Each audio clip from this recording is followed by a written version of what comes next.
there is a huge data is available, real-time data. నేను ముందు కూడా మీకు చెప్పాను.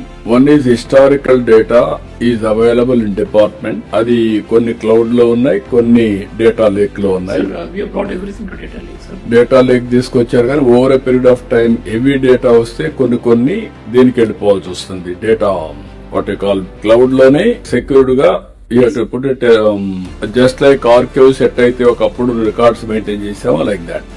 హెవీ డేటా కూడా లోడ్ చేసే రిట్రీవల్ కూడా మీకు ప్రాబ్లం వస్తుంది.